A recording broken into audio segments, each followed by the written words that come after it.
Hola amigos, en este video les presento el bloque 5.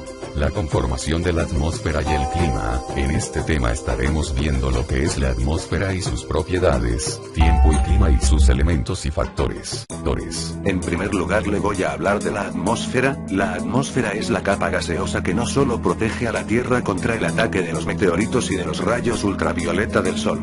Su composición química está conformado por 15 elementos químicos que son nitrógeno, oxígeno, dióxido de carbono, vapor de agua, metano, óxido nitroso, clorofluorocarbonos, ozono, argón, neonio, criptón, xenón, hidrógeno.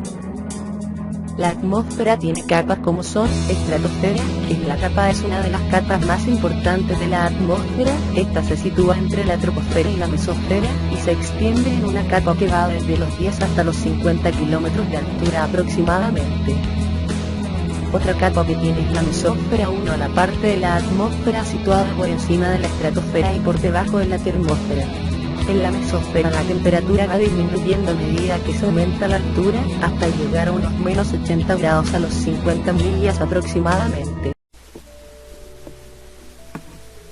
La atmósfera rodea a la Tierra como un océano de aire. Protege como un filtro a los seres vivos de las radiaciones mortales procedentes del Sol y del espacio. En ella existe un elemento indispensable para el desarrollo de la vida: el oxígeno. La atmósfera se compone de varios estratos esféricos, concéntricos, separados por estrechas zonas de transición. Aún no se ha determinado el límite superior de la atmósfera, pero los satélites artificiales han puesto de manifiesto que hasta los 1000 o 1200 kilómetros por encima del nivel del mar se encuentran partículas gaseosas atraídas por la gravedad. Más del 99% de la masa de la atmósfera se concentra en los primeros 40 kilómetros desde la superficie terrestre, y a medida que la distancia desde la Tierra aumenta, la cantidad de gases que contiene va disminuyendo. La atmósfera aumenta o disminuye su volumen por la acción de la temperatura. Esto da lugar a cambios de presión y origina que la atmósfera se expanda y se contraiga. Por ser una capa gaseosa, la atmósfera adopta la forma de la Tierra, ya que los gases de las regiones polares se contraen al enfriarse y su espesor es menor. Todo lo contrario ocurre en la zona ecuatorial, donde las temperaturas altas dilatan los gases y aumentan el espesor de la atmósfera. Troposfera es la primera capa atmosférica, la más cercana al planeta, y contiene el mayor porcentaje de la masa total de la atmósfera. Se caracteriza por la densidad de su aire, y el cambio promedio de temperatura vertical es de 6 grados centígrados por kilómetro. El contenido de vapor de agua y la temperatura disminuyen rápidamente con la altura. El vapor de agua juega un papel importante en la regulación de la temperatura del aire, debido a que absorbe energía solar y la radiación térmica reflejada desde la superficie del planeta. En otras palabras, es la sede de la vida orgánica y donde se forma la mayor parte de las nubes. Está formada principalmente por oxígeno y nitrógeno. Es el área donde vivimos. Entre la troposfera y la estratosfera existe un área llamada tropopausa. En ella se forman a grandes alturas las veloces circulaciones atmosféricas, las cuales pueden ser consideradas auténticos ríos de aire. A este fenómeno se le llama corriente de chorro. Estratosfera es la segunda capa, se localiza entre 10 y 50 kilómetros de altura. La temperatura del aire en esta capa permanece relativamente constante hasta una altura de 25 kilómetros. Debido a que la temperatura del aire en la estratosfera aumenta con la altura, no permite el proceso de convección, lo que tiene un efecto estabilizador sobre condiciones atmosféricas en la región. La capa de ozono se encuentra en esta zona y juega un papel importante en la regulación del régimen térmico de la estratosfera, debido a que el contenido de vapor de agua dentro de esta capa es muy bajo. La temperatura aumenta con la concentración de ozono. La energía solar se convierte en energía cinética cuando las moléculas de ozono absorben radiación ultravioleta, lo que resulta en el calentamiento del aire. La capa de ozono se ubica a una altura de entre 20 a 30 kilómetros. La concentración de ozono es de aproximadamente 10 partes por millón, mientras que en la troposfera es de 0.04 partes por millón. El ozono absorbe la radiación solar ultravioleta en las longitudes de onda entre 290 nanómetros y 320 nanómetros. Esta radiación es nociva para la vida debido a que puede ser absorbida por los ácidos nucleicos de las células. Mesósfera. Es la tercera capa. Esta sección se extiende desde aproximadamente 50 a 80 kilómetros. La temperatura disminuye con la altura y alcanza entre 190 a 180 kelvins a los 80 kilómetros. En esta región, las concentraciones de vapor de agua y ozono son insignificantes. De aquí en adelante la temperatura es menor que en la troposfera y estratosfera. La composición del aire en esta zona se hace dependiente de la altura y se enriquece en gases livianos, y a alturas mayores los gases residuales comienzan a estratificarse según su masa molecular, a causa de la gravedad. Aquí suceden importantes reacciones químicas debidas al proceso de ionización. Termósfera. Esta es la cuarta capa. La temperatura en esta capa aumenta con la altura hasta 1000 a 1500 Kelvin. Este aumento se debe a la intensa absorción de radiación solar por la baja cantidad de oxígeno molecular. A una altura de 100 a 200 kilómetros, los principales componentes atmosféricos siguen siendo nitrógeno y oxígeno. A estas grandes alturas, las moléculas de gas están bastante separadas. La densidad es muy baja. En algunas ocasiones se nombra la ionosfera como una capa de atmósfera compuesta por gases ionizados, resultado de la radiación ultravioleta, los rayos X y la lluvia de electrones procedentes del Sol.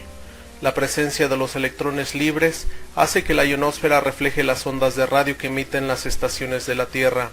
La ionosfera y la magnetosfera se encuentran a partir de la estratopausa. En ellas, el aire está tan enrarecido que la densidad es muy baja. Son los lugares en donde se producen las auroras boreales y en donde se reflejan las ondas de radio, pero su funcionamiento afecta muy poco a los seres vivos.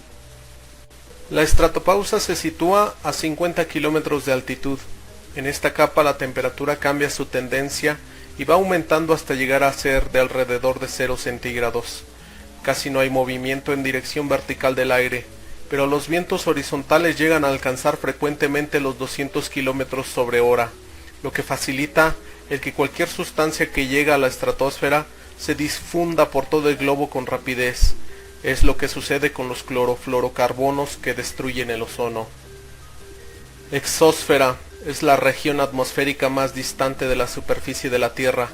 El límite superior se extiende hasta una altura de 1000 kilómetros, aunque es relativamente indefinido. La exósfera es una zona de transición entre la atmósfera de la Tierra y el espacio interplanetario. Elementos y factores del clima.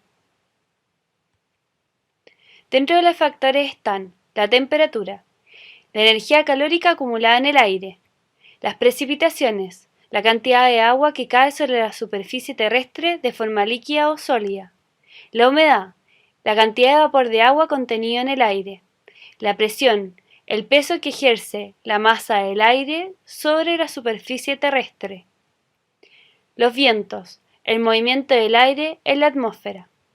Estos factores se relacionan con los elementos del clima, es decir, con la latitud, la altitud, el relieve, la cercanía al mar y las corrientes marinas. Sin embargo, esta relación no es unilateral, sino que se va combinando de forma simultánea. Esta combinación entre los factores y los elementos permiten una realidad muy variada de climas a lo largo de todo el planeta Tierra. Dentro de estas relaciones tenemos la de la latitud con la temperatura. La latitud tiene que ver con los paralelos, es decir, qué tan hacia el norte o hacia el sur se está dentro del planeta. La zona cálida sería la zona central del planeta, a donde llegan directamente los rayos del sol. Las zonas templadas estarán a los dos lados de la zona cálida y los rayos del sol no llegarán tan directamente en estos lugares.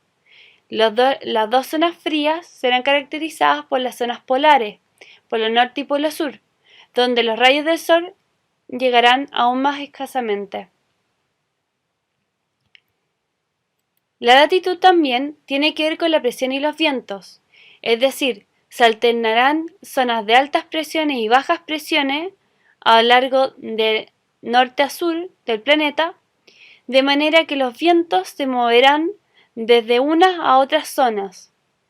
El movimiento de los vientos lleva nubes a distintos lugares y mueve la humedad a lo largo del planeta. Esto causa el choque de nubes y precipitaciones inesperadas o esperadas en distintos lugares. En cuanto a la altitud, esta tiene que ver con una mayor altura, menor temperatura. Este fenómeno se da porque la masa de aire que se calienta siempre baja. En cambio, la masa de aire que disminuye la temperatura tiende a subir. De esta forma, a mayor altura, la masa de aire tendrá menor temperatura. En cambio, entre más cercano al nivel del mar, la masa de aire tenderá a caer y se acumulará la masa de aire de mayor temperatura en las zonas de menor relieve. Por otra parte, la cercanía al mar también afecta en el clima. Entre más cercano al mar, tenemos mayor humedad. El mar, con el calor del sol, evapora sus aguas. La evaporación de agua produce nubes y humedad en torno a la costa. La cantidad de humedad, al chocar con el relieve, produce precipitaciones. Esta misma humedad atmosférica hace que la temperatura en el borde costero no varíe tan drásticamente. La relación entre los factores y los elementos es múltiple. Podemos ver que el relieve puede causar precipitaciones si es que son nubes que chocan contra un alto relieve, una montaña. Por otra parte, tenemos el fenómeno de la cercanía al mar que ya se nombró. De la misma forma, las diferentes temperaturas en los lugares ya nombradas por las zonas de presiones y los vientos pueden causar diferentes corrientes marinas, es decir, corrientes más cálidas o corrientes más frías provenientes de latitudes más al norte o más al sur del planeta. Estas corrientes también crearán microclimas o cambios en el relieve y en la flora-fauna de los lugares.